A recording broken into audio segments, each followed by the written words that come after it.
Hello rankers, welcome to the Science Media. In this video, I will discuss about preparation strategy, types of questions regarding OSET Physics 2021.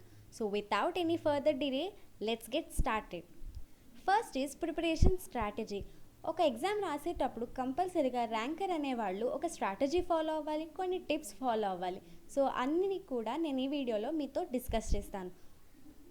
First preparation strategy అనేది నేను మీకు 6 స్టెప్స్లో కంప్లీట్గా discuss చేస్తాను. First step వచ్చేసి start your preparation early. Admit card release అయిన తర్వాత prepare అవుదాము అనుకుంటే టైం సరిపోదు. That is why I'm telling please start your preparation right now. Next is write down the syllabus అంతా గ్యాదర్ చేసుకొని మెయిన్ టాపిక్స్ ఏంటి, sub topics ఏంటని categorize చేసుకొని సిలబస్ అనేది మీ దగ్గర పెట్టుకోవాలి. Next is know the exam pattern కంపల్సరీగా తెలిసి ఉండాలి. Offline or online, mode of questions, what type of questions will be asked, ఇలాంటి అన్ని పాయింట్స్ కూడా గ్యాదర్ చేసుకొని ఉండాలి. This is all about the first step. Let's go about second step. Divide the syllabus into parts. మనకి 5 sems గ్రాడ్యుయేషన్లో రాసాం కదా, ఈ 5 sem పేపర్సే ఉంటాయి. మొత్తం ఎన్ని పేపర్స్ ఉంటాయి మనకి బీఎస్సీలో? 6 పేపర్స్ ఉంటాయి. ఈ 6 పేపర్స్కి ఒక్కొక్క పేపర్కి 2 వీక్స్ ఇస్తే మొత్తం టోటల్ సిలబస్ని 12 వీక్స్లో మినిమం కవర్ చేయొచ్చు. అంటే ఒక ఆసెట్ ఎగ్జామ్ రాయడానికి మినిమం ప్రిపరేషన్ టైం ఎంత ఉండాలి అంటే 12 వీక్స్ ఉండాలి. బికాజ్ అది స్టూడెంట్ బట్టి డిఫర్ అవుతూ ఉంటుంది. సో మీరు కనుక ఈజీగా బీఎస్సీ గ్రాడ్యుయేషన్ సిలబస్ అంతా కూడా మీరు మాకు తెలుసు, వీఆర్ లిటిల్ బిట్ కాన్ఫిడెంట్ అనుకుంటే కనుక you can go for it. You can choose 12 weeks schedule. ఒకవేళ లేదు you want to go through in to the concepts అనుకుంటే కనుక please increase your schedule. This is generally the minimum schedule that is followed by a student. This is all about the first and second steps. So we'll go to third.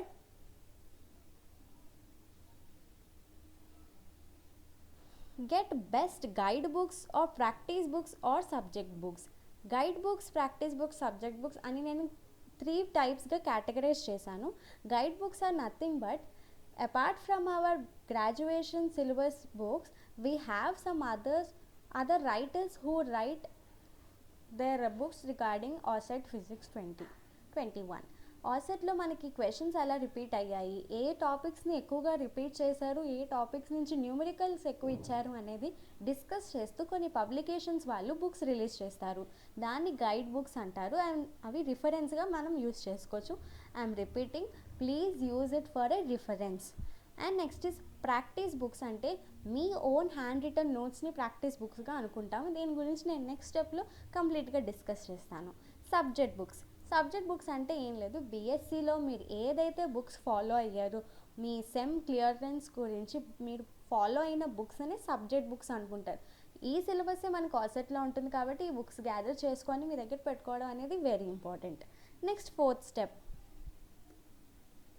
Solve previous year question పేపర్స్ని solve చేస్తే way of asking questions అనేది మీరు ఈజీగా idealise చేయొచ్చు, ఈజీగా characterise చేయొచ్చు. Previous year question papers అంటే right from 2011 or 2010 is more than enough. ఇంకా ముందు వెళ్తే ప్యాటర్న్ చేంజ్ అయ్యాయేమో అని ఛాన్సెస్ ఉంటాయి. కాబట్టి మీరు అవి చూసుకుంటూ 2011 నుంచి ప్రీవియస్ ఇయర్ క్వశ్చన్ పేపర్స్ని మీరు సాల్వ్ చేసుకోగలిగితే అది చాలా ఉపయోగపడుతుంది. అండ్ నెక్స్ట్ మన సైన్స్ మీడియా ఛానల్ ద్వారా నేను మీకు ప్రీవియస్ ఇయర్ పేపర్స్ కూడా సాల్వ్ చేస్తాను. So don't forget to subscribe the science media. Next fifth step is that prepare your own handwritten notes with your own idea of concept. This is what I want to tell regarding practice books. Physics అనేది concept మీరు ఎలా visualise చేస్తున్నారు, ఎలా idealise చేస్తున్నారు, ఎలా characterise చేస్తున్నారు అనేది ఫిజిక్స్కి సంబంధించింది. సో మీరు ఓన్ హ్యాండ్ రిటన్ నోట్స్ రాసుకుంటే మీ కాన్సెప్ట్ అనేది మీరు క్లియర్గా ఉంటుంది.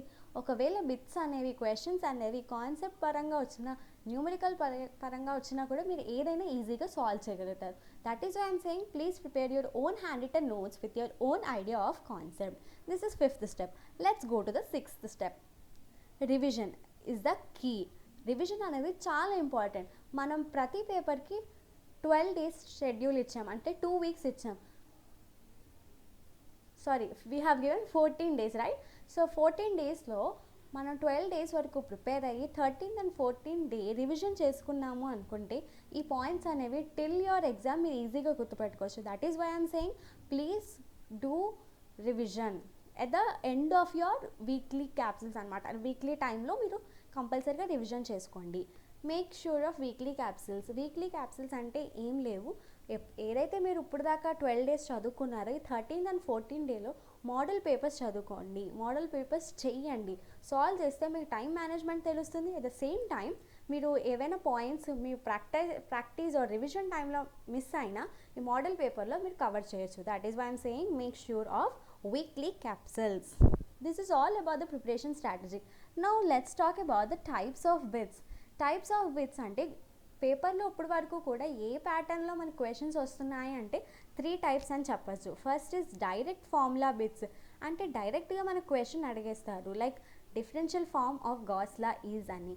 అదర్వైజ్ పాయిజన్ రేషియో ఏంటి, రిజిడిటీ మాడ్యులస్ ఏం యూజ్ చేస్తారు, యూనిట్స్ ఏంటి, డైమెన్షన్స్ ఏంటి అని డైరెక్ట్ ఫార్ములా బిట్స్ని ఇచ్చేస్తారు. Next is problem solving bits or you can call it as numerical bits. Numerical bits అంటే కొన్ని వాల్యూస్ మీకు ఇచ్చి ఒక వాల్యూని ఫైండ్ చేయమంటారు. హియర్ మీరు చూడొచ్చు, strength of a magnetic shell is 500 angstroms, thickness is 0.01 meters, then find its intensity of magnetization. ఇది ప్రాబ్లమ్ సాల్వింగ్ బిట్ అనమాట.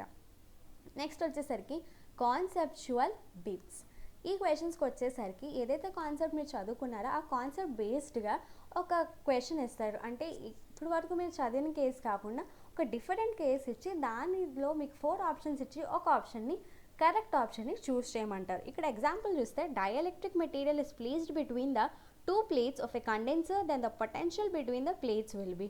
డైఎలక్ట్రిక్ మెటీరియల్ తాలూకు కాన్సెప్ట్ అంటూ మీకు తెలిస్తే, అంటే కెపాసిటర్ ప్లేట్స్ మధ్యలో పెడితే ఏరియా ఆఫ్ ది డిస్టెన్స్ ఏమవుతుంది, ఏరియా ఆఫ్ ది ప్లేట్స్ ఏమవుతుంది, at the same time capacitance increase అవుతుందా డిక్రీజ్ అవుతుందా, ఈ కాన్సెప్ట్ అంతా మీరు తెలుసుకున్నట్టయితే పొటెన్షియల్ బిట్వీన్ ద ప్లేట్స్ అనేది ఏమవుతుందో కూడా ఆప్షన్స్ బట్టి ఈజీగా పెట్టేయచ్చు. This is what the way of asking questions till now in the OSET 2021 also may be repeat అయ్యే ఛాన్సెస్ ఉన్నాయి, బట్ నాట్ ష్యూర్. ఓకేనా, ప్యాటర్న్ చేంజ్ అవ్వచ్చు, ద సేమ్ టైం ఇదే ప్యాటర్న్ ఫాలో అవ్వచ్చు. మ్యాక్సిమం ఈ ప్యాటర్నే ఫాలో అవుతారు. సో ఇలాగ మీరు ప్రిపేర్ అవుతే కనుక ఈజీగా OSETని క్రాక్ చేయొచ్చు.